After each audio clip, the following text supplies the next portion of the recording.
On today's episode, we look at fun hobbies such as ice skating and a possible world record collection.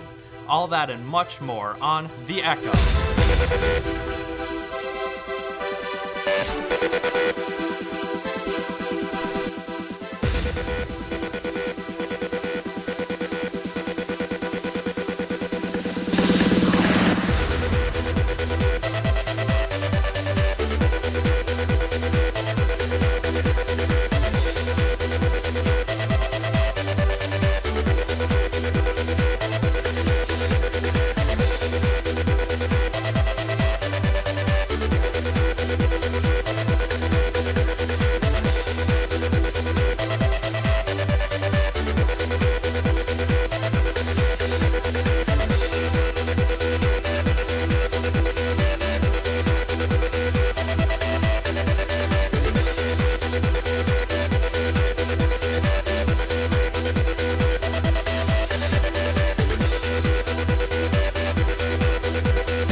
Good morning, Raider Nation. My name is Brady Pockle.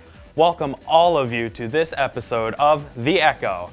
Today is Friday, April 21st, 2023, and we have yet another amazing episode for you. Let's jump right in. Just a couple weeks ago, we had a jazz band concert that I'm sure got people on their feet and moving. I know I was. The Ekko's own Serenity Swanson was there to lend her voice. Some talented middle schoolers also teamed up with our musicians for an amazing night of great music. This jazz concert was the last show for many seniors, and it was one spectacular finale for them. Our freshmen were out of the building for a day last week, participating in the Respect Retreat. Held at two different locations, the 9th graders worked with members from Youth Frontier. Here's what I need everybody in this room, you gotta find a partner right now.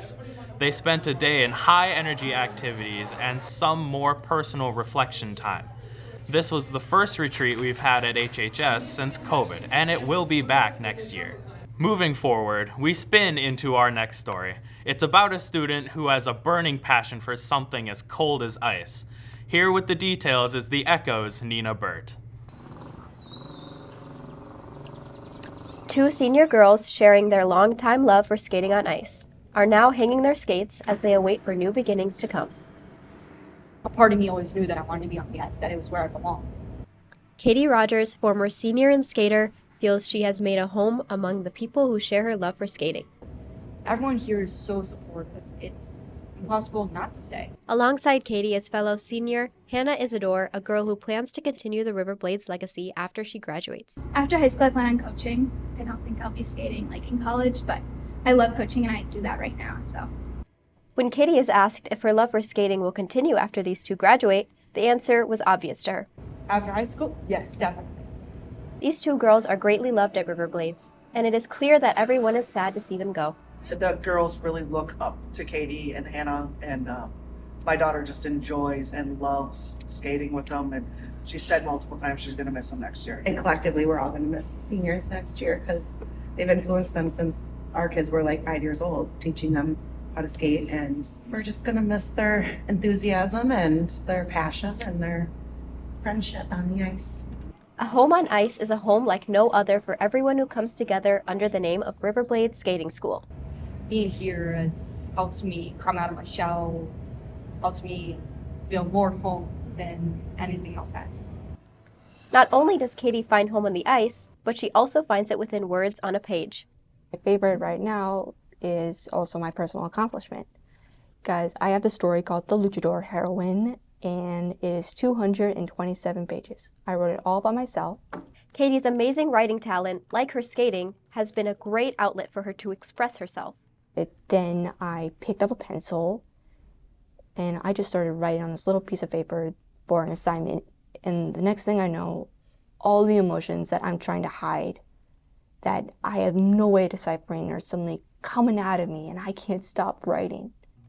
Katie struggles with something most of us may not be able to understand. When you're autistic, you have a lot of trouble deciphering your emotions, especially in the beginning. You don't know what's happening inside of you all the time. In a time where everyone can feel like an outsider, Katie finds release from her struggle with autism in her writing. I suddenly know exactly what I'm feeling about a subject, about a person, about anything. When I write, it makes me feel more human than anything else in the world. Katie's talented mind inspires us all. I want to have two separate lives when it comes to my careers. One as somebody who can easily tell you what she's thinking, and another one who is more devoted to the people I teach. Because I want to help more than just the kids in my class. I want to help everyone. Keep your eyes peeled because years down the line, you may see Katie Rogers' name on a best-selling novel. This has been Nina Burt reporting for The Ekko. Katie is as quick with a pen as she is on ice. As you can see, mental and physical self-expression flourishes here at Hastings High School. Do you think I should stick with doing the concrete for a longer period of time? 2 weeks ago, many students who are looking at flourishing in careers without a college degree had the chance to hear from a number of local business leaders and employees. Information was given out about jobs like cement work and welding. The panelists also talked about how the workforce can make you quite a bit of money without borrowing money for student loans. If you've ever played baseball or softball, you know just how difficult it is to hit or catch a moving ball. Our baseball team was ushered to the lecture hall recently for some tips about how to manage frustrations during the game. For example, how a batter can best deal with striking out, or how a fielder can cope with making an error. Some of these athletes may be using these techniques in the game you'll be watching later this spring. About how, everyone's got their off days, everyone, just nothing's producing, and, we're all a team, it's a team effort, and we gotta learn, burn, and return. We had a poster in the front of the board the Mankato staff brought.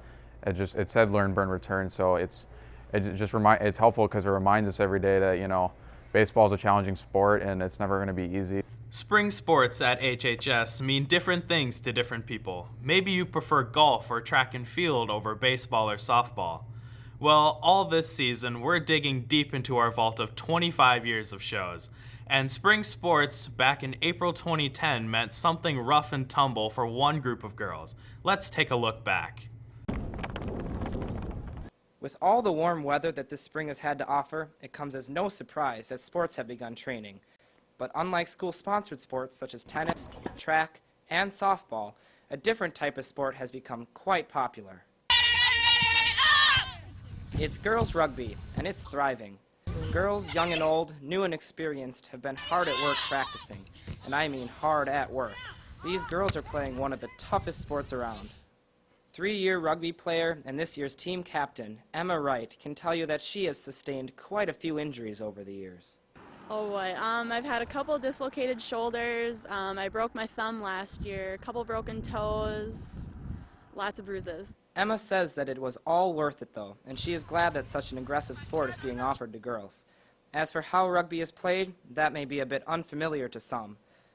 Terms like scrum, sir, and try are used in place of common terms like football's touchdown.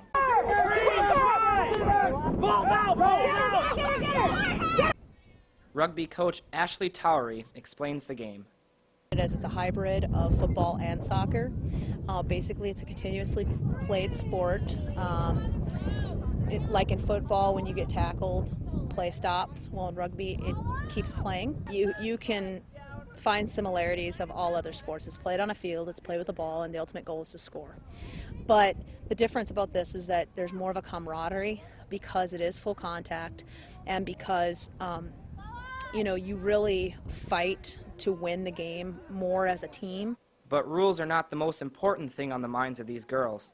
All aggressiveness aside, these players focus much on team unity, having team dinners with the opposing team once all the tackling is through.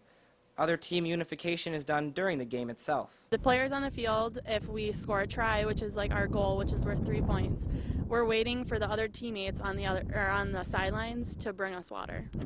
Holly Wick, a new member of the rugby team, has been to only a handful of practices and games, but already can see how the team is like family. If someone will tackle your teammate, you get really angry, and you want to help out your team a lot. And you go up and you're like, hey, nice job, and it's great. Holly also mentions how rugby has been a major stress reliever, whereas Emma loves the sport for a different reason. Just being out on the field, just knowing that I'm going to go tackle somebody, it makes my adrenaline rush. For all these reasons and more, these girls are loving their unique sport. I'm Jared Polkin, reporting for The Ekko. Our final story today is about a collection. Everyone has a collection of something. Maybe you have a bunch of baseball cards or running shoes or fishing lures. Well, it turns out someone at HHS might have a world record size collection of... Here's the Ekko's Alexander Anderson to fill us in. It's been a day. How about you? Most collections start with a hobby. Or maybe a boring summer day for Evie Sellers. Till she sat in front of the TV. How?